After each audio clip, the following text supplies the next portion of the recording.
Nein. Besser dir nicht. Nein, ich hoffe es nicht. Für meine Teamkollegen leider, ja. Kriege ich öfter einen Zusammenschiss. Glaub nicht. Mir wurde noch nichts berichtet.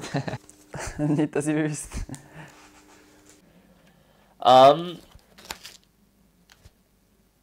Mein Zimmerkollege sagt, ab und zu sind ein bisschen komische Geräusche dabei und auch Gespräche oder Geschichten erzählen.